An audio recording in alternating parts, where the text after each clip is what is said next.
દિવાળી પછી તો તરત બધા ફ્રી ના થાય, એટલે દિવાળી પછીનો ટાઈમ કાઢ્યો તો લાભ પાંચમ. ઘણા મિત્રો આપણા બિઝનેસમેન છે એટલે લાભ પાંચમને દિવસે ઉદ્ઘાટન કરવાનું હોય. પછી આવી સાતમ, સોમવાર ગઈકાલે.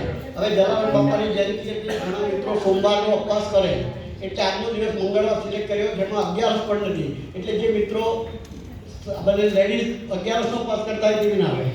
હવે આજે એક બીજી બહુ મહત્વની વાત કરું. આજે આપણા અરુણાબેનનો બર્થડે છે.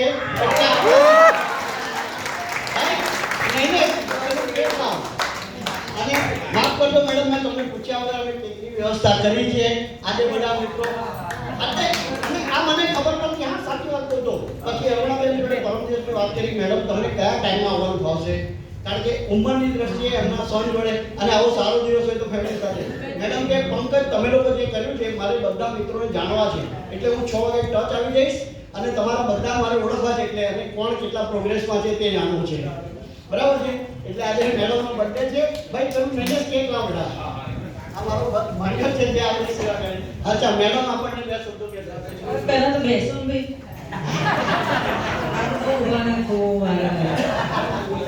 પંકજ એ બી ડિઝર્વ ધ કોમ્પ્લિમેન્ટ્સ, એનો કોઈ શક નથી. પણ તમે બધા જે દૂર દૂરથી આવ્યા ને, એટલે તમારા મનમાં પણ મિત્રોને મળવાનો એટલો જ બધું પરસ્પર હોય, અરસપરસ હોય, ત્યારે ખૂબ આનંદ થયો છે મને. મેડમની બર્થડે અચાનક આ બર્થડેનો એક કોઇન્સિડન્સ છે. જ્યારે 2 કે 3 મહિના પહેલાંથી આ ટ્રાય કરતો હતો, ત્યારે રહીને આજની આ તારીખ ખાસ પસંદ થઈ ગઈ છે. અને યુવાનો યોગ એ મારો જન્મદિવસ પણ આવ્યો છે, એટલે આ પણ એક આપણે મેમોરેબલ મારે માટે છે ભાઈ આ લઈએ છે. હવે મારે છીએ અને બધાએ પોતપોતાના ક્ષેત્રમાં ઘણી સિદ્ધિ પ્રાપ્ત કરી છે. અને ઇટ ઇઝ માય સજેશન કે આ જે તમે ડેટા ભેગો કર્યો છે એનાથી એક સ્કિલ બેંક બનાવજો. પંકજ મેં તમને કહ્યું કે તમે સ્કિલ બેંક બનાવો અને એક જબરજસ્ત સપોર્ટ ગ્રુપ તમે થાવ એકબીજાનું. સતીશને કંઈક આપવાનું છે, ઉમાને કંઈક લેવાનું છે, એટલે આ પ્લે થાય એવા પ્રકારે તમારા બેંકમાં ઇનપુટ કરો તમારી સ્કિલ, અને એકબીજા તમે એને સપોર્ટ ગ્રુપ તરીકે યુઝ કરો અને બહુ સારી રીતે સંગઠિત રહો. સંગઠનમાં શક્તિ છે, ક્યારેય ભૂલવું નહીં.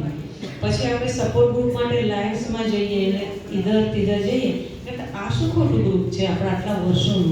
એટલે તમે આ વસ્તુમાં આગળ ફોલોઅપ કરજો અને એકબીજાના સંપર્કમાં રહેજો. અમને બોલાવ્યા, પ્લેઝર મારા ભાગે પણ ઘણો છે. તમને બધાને જોઈને મને તો એ દિવસો ખરેખર યાદ આવે છે કે ધમધમ કરતો સતીશ બૂટ પહેરીને આવતો હોય અને મંજુબેન ત્યાં બેઠા હોય, બહુ રિયલી આ બધા મને યાદ છે અત્યારે. એટલે મારે વચ્ચે એમાં તો ને ક્યાંક બુસ્ટર ડોઝ જેવું છે અત્યારે. એટલે આ ઉંમર એવું ના કહેવાય કે age is just the number. તમારું મન કેટલું તમારું યુવાન છે એના પર બધું જ આધાર રાખે છે. એટલે તમે પણ ક્યારેય એવું ના માનશો કે આપણી ઉંમર થઈ. નો, ઉંમર તો એનું કામ કરે, પણ આ સ્ટ્રોંગ રાખશો ને તો બધા મારી જેમ ફૂલ પ્રફુલ્લિત રહેશો. એવું કોઈ શક્ય નથી. Okay, thank you very much. સાહેબ તમારે કંઈ કહેવું છે?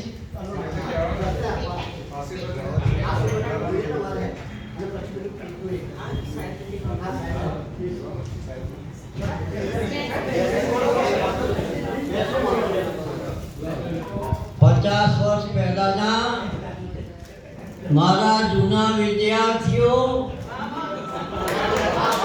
એ આ પ્રસંગે જોઈને મને ઘણો જ આનંદ થયો છે.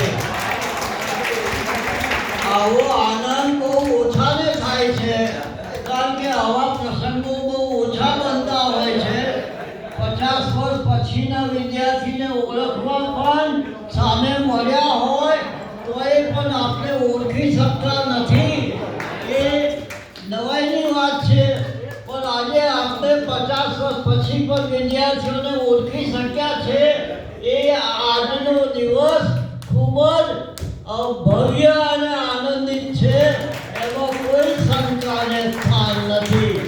એકબીજાનો પરિચય થયો, એકબીજા કેવી રીતે આગળ આવ્યા, કેટલું ભણ્યા, શું કરે છે, ક્યાં રહે છે, એનો આપણને પરિચય થયો અને એ ખૂબ નવાઈની વાત છે. અત્યારે મારી ઉંમર 90 વર્ષની છે અને એ 90 વર્ષમાં મને કદી તાવ નથી આવ્યો.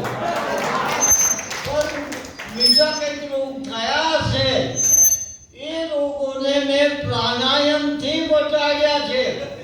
આજનો નંબર પ્રાણાયામથી બચાવ્યો છે. પ્રોસ્ટેટ ગ્રંથિનો રોગ પ્રાણાયામથી બચાવ્યો છે. અનુલોમ વિલોમ અને પ્રાણાયામ અને ઓમ પ્રાણાયામ. અને બીજું કે મને જે બીજા રોગો હતા એ ડૉક્ટર પાસે જતા પહેલા હું કસરત કરી, પ્રાણાયામ કરી, ધ્યાન કરી, જે રોગો હતા એ મારી જાતે મેં આ દ્વારા દૂર કર્યા છે. એનો મને આનંદ છે. જેને સારી રીતે જીવવું હોય તો આ ઉંમર તમારી કસરત કરવા જેવી છે. મેં 20 વર્ષ સુધી મંદિરની રિટાયર થયા પછી છોટા ઉદેપુરના મંદિરની સેવા ઓનરરી કરી છે. અને હું દરરોજ 2-3 કલાક ભગવાનનું નામ દઉં છું. એનું ફળ ચોક્કસ પડે છે. જે કામ કરે છે એને ભગવાન જરૂર મદદ કરે છે. Heaven help those who help themselves. ઉપર એને મદદ કરે છે જે પોતાની જાતને મદદ કરે છે. એટલે વર્ક ઇઝ વર્શિપ. જીવનમાં આગળ આવવું હોય તો કામ એ અગત્યનો મુદ્દો છે. એનાથી મગજ પણ સારું રહે છે, આનંદ પણ રહે છે. કે enjoy your life like a bird flying in the air. પક્ષીની જેમ આનંદમાં રહો.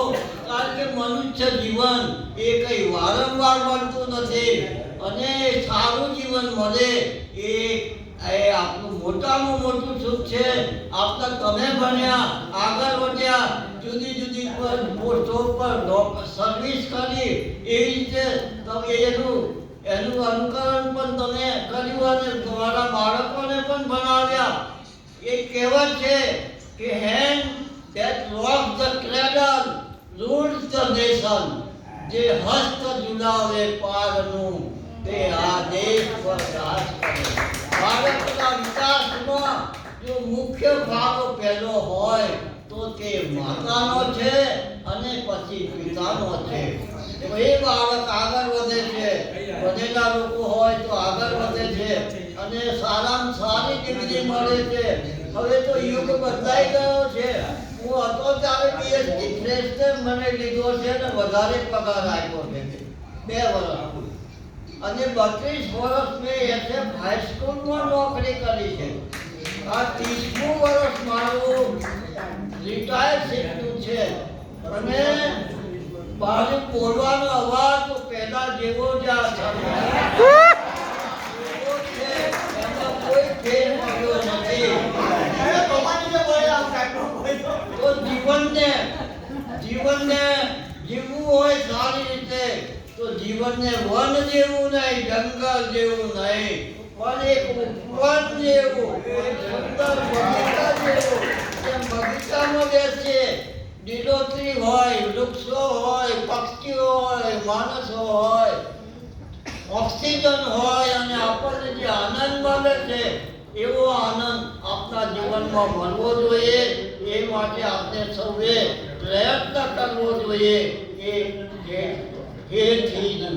એટલે તંદુરસ્તી એ મોટામાં મોટી સંપત્તિ છે. અને આ નવું વર્ષ છે. નવું વર્ષ તમારું સુખમય, શાંતિમય, દીર્ઘાયુ, આરોગ્યમય નીવડે એ માટે હું શ્રી દ્વારકાધીશ પ્રભુને નમ્ર પ્રાર્થના કરી મારું વક્તવ્ય ને વિરામ આપું છું. અસ્તુ. ખૂબ ખૂબ આભાર.